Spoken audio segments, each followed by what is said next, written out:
तो त्योहारों के मौसम में कारोबारियों को भी उम्मीद है कि उनके हिस्से की चमक लौटेगी। कोरोना के मामले भी एक तरह से संभल रहे हैं और बाजार में भी मांग बढ़ती नजर आ रही है।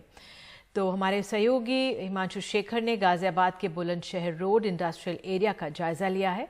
आर्थिक माहौल में सुधार को लेकर उम्मीद दिखी है।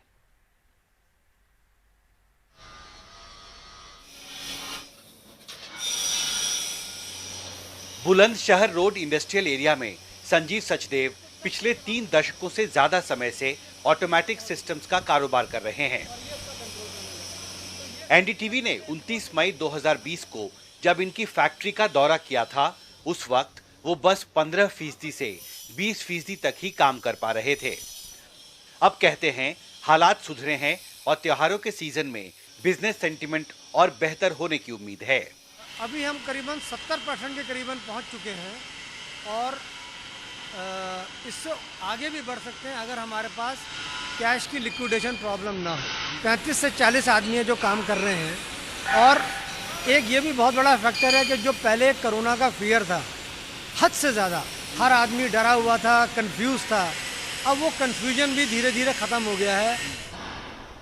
इस कारखाने के ठीक सामने हमें एक फैक्ट्री मिली जो पिछले करीब 7 महीने से बंद पड़ी है। बुलंदशहर रोड इंडस्ट्रियल एरिया में आज भी कई ऐसी छोटी फैक्ट्रियां हैं जिन्हें नकदी के साथ साथ सप्लाई चेन टूटने और डिमांड के संकट से जूझना पड़ रहा है। मेरे पीछे जो फैक्ट्री है, यहाँ स्कूल बैग का निर्माण होता था, लेकिन स्कूल कोरोना संकट की वजह से बंद हैं, जिस वजह से बैग बनाने का काम इस फैक्ट्री में ठप पड़ा हुआ है। मतलब डिमांड बैग की नहीं है क्योंकि स्कूल बंद है, काम है ही नहीं। स्कूल बंद है तो बैग का कोई डिमांड नहीं, जरा सा भी काम नहीं है इस टाइम पे, तो कुछ भी नहीं और महंगाई दुनिया भर की है। जमशेर से बात करते करते हमें कई मजदूर मिलते हैं जो कोरोना संकट से पहले एक दिन में 600 से 650 रुपए तक कमा लेते थे। अब 250 रुपए पर भी काम करने को तैयार हैं, फिर भी रोज काम नहीं मिल पा रहा है। बहुत ही ऐसा लगता है कि पता नहीं क्या लगेगा, क्या नहीं लगेगा, कितना समय लगेगा, कोई अनुमान ही नहीं लगा सकता। नहीं, पहले तो ऐसा था कि आजा बाबू मैं 600 दूंगा, आजा बेटे मैं तुझे जो 650 दूंगा, बेटा ये हमारा काम है। हम दूसरे को मना कर देते थे, साहब आज हमारे पास टाइम नहीं। और आज हम जो खुद जाते हैं, साहब काम है, साहब काम है। जो काम 500 का होता है तो कहते हैं हम 250 देंगे। हम कहते साहब चलो ठीक करेंगे। हम पहले के मुकाबले कुछ काम ही नहीं है, अब जरा सा भी काम नहीं है। अब तो इतना तो यहीं पे खा पी के मतलब बराबर कर देते हैं हम लोग। अब क्या करें इसमें? मतलब जितना खर्च आपका कमाई होती है उतना खर्चा में निकल जाता है, यहीं पे खर्चा हो जाता है जितना आप घर पे क्या भेजें।